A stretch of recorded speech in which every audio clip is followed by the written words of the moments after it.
Hi, this is Mary Jo Tinlin from the Teaching Your Toddler Show. Today we are going to learn about a miracle molecule called nitric oxide and why it is vital for our health, as well as how to prevent losing it from your body in our interview with Dr. Nathan S. Bryan. Dr. Bryan's new book, The Secret of Nitric Oxide Bringing the Science to Life, is now available and represents his life's work in researching and educating about nitric oxide. Dr. Bryan earned his undergraduate Bachelor of Science degree in biochemistry from the University of Texas at Austin and his doctoral degree from Louisiana State University. He was also on the faculty at the University of Texas Health Science Center for 9 years, which led to several discoveries resulting in over a dozen patents both in the United States and internationally, with more pending worldwide. You're going to love this short episode packed with information, so please enjoy the show. Hi, this is Mary Jo Tinlin from the Teaching Your Toddler Show. Today we have Dr. Nathan Bryan to talk to us about a very important substance, teach us a little bit about that, and then also talk about his new book. So, Dr. Bryan, welcome to the show. Tell us about nitric oxide. What is it and why is it so important? Thanks, Mary Jo. It's great to be with you. Thanks for having me. Yeah, nitric oxide, I reveal in this book, The Secret of Nitric Oxide Bringing the Science to Life, exactly that the answer to that question. Nitric oxide is a naturally produced molecule. What the science reveals is the older we get, the less we make, and that's what's responsible for age-related disease. But it's a signaling molecule that's naturally produced. It opens up the blood vessels. It restores blood flow and tissue oxygenation. It reduces inflammation, oxidative stress, and immune dysfunction, all the things we see in every single chronic disease. The basis for all our disease, right, is inflammation, loss of our immune system. And so, what I know this is your life's work, right? You've dedicated yourself to nitric oxide. How did you land on that? And then tell us a little bit about your book.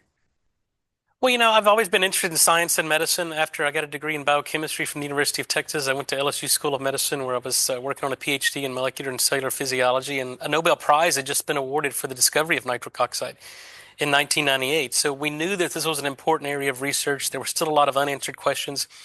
And, one of the guys who won the Nobel Prize told me personally that if you can figure out how to restore the production of nitric oxide, it will change the world and certainly change the landscape of medicine. So, that's what I've been doing for the past 25 years, and we've solved a lot of problems and, advanced the science to the extent that we have safe and effective product technology and hopefully drug therapy on the market in the next couple of years.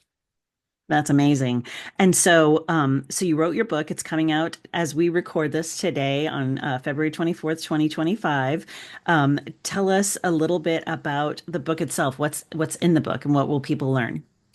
Well, my motivation for the book is really twofold. Number one, to take this rich history of discovery in the science of nitric oxide and educate and inform hopefully everybody on the planet who reads this book, because it's really critical that people understand what this molecule is, what it does, and what they may be doing that leads to a rapid decline of this that may be contributing to their chronic disease.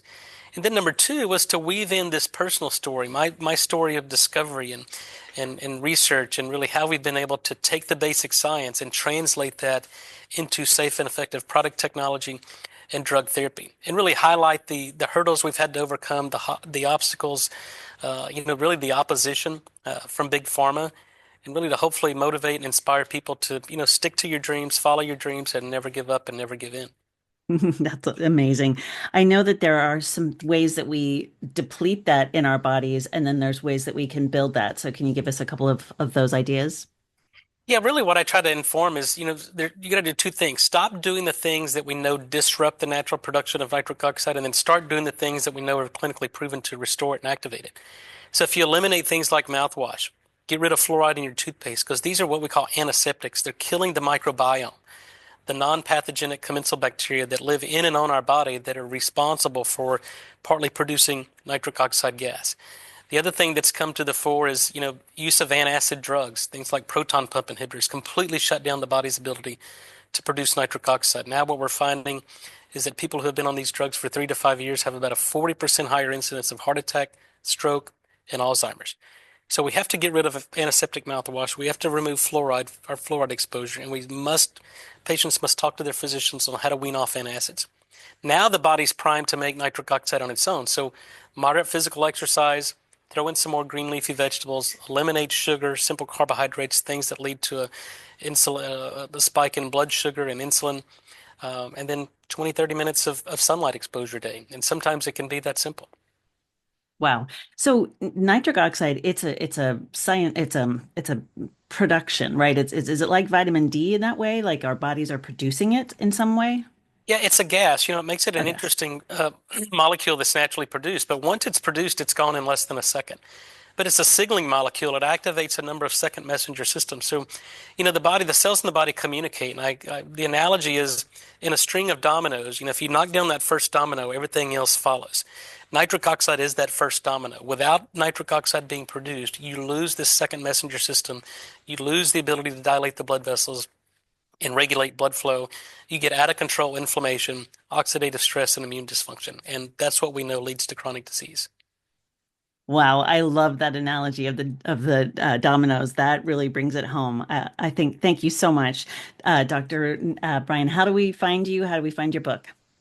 Well, you can find the book anywhere books are sold. Amazon, if you go to nathansbook.com, there's links there to Amazon, Barnes and Noble.